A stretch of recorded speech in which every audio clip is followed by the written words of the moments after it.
ദൈവം അത് നമുക്ക് നൽകും. അതിന് ആധാരമായി വായിക്കാം എബ്രായരുടെ പുസ്തകം 11-ാം അധ്യായം 1-ാം വാക്യം. വിശ്വാസം എന്നതോ ആശിക്കുന്നതിന്റെ ഉറപ്പും കാണാത്ത കാര്യങ്ങളുടെ നിശ്ചയമാകുന്നു. ഇംഗ്ലീഷ്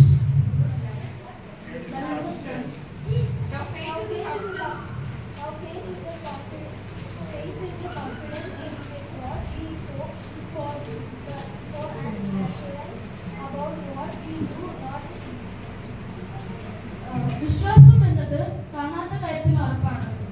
നമ്മൾ അബ്രഹാമിനെ പറ്റി പഠിക്കുമ്പോൾ അബ്രഹാമിന്റെ ദൈവം ശ്രേഷ്ഠ വരങ്ങൾ നൽകി അനുഗ്രഹിച്ചു. അതുപോലെ തന്നെ നമ്മുടെ ഹന്നയെ പറ്റി പഠിക്കുമ്പോൾ ഹന്നയ്ക്ക് ദൈവം തക്ക മറുപടി കൊടുത്തു.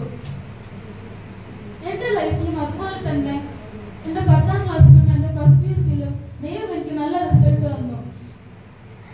അതുപോലെ തന്നെ നമ്മൾ ഏത് വിഷയം വിശ്വാസത്തോടെ പ്രവർത്തിച്ചാൽ ദൈവം അത് നമുക്ക് നൽകും.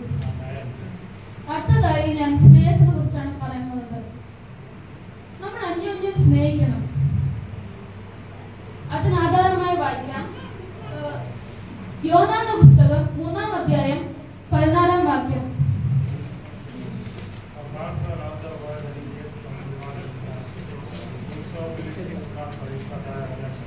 മലയാളം తండ్రి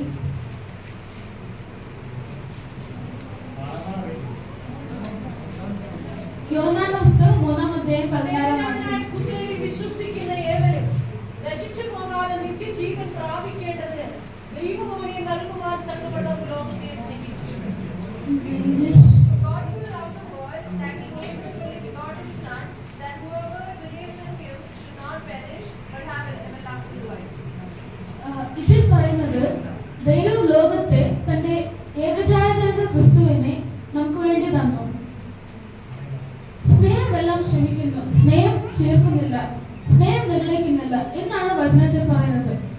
അതിനാധാരമായി വായിക്കാം റോമാർക്ക് എഴുതിയ ലേഖനം 13-ാം അധ്യായം 8-ാം വാക്യം. അന്യോന്യം സ്നേഹിക്കുന്നതല്ലാതെ ആരോടും ഒന്നും കടപ്പെട്ടിരിക്കരുത്. അന്യനെ സ്നേഹിക്കുന്നവനായ പ്രമാണം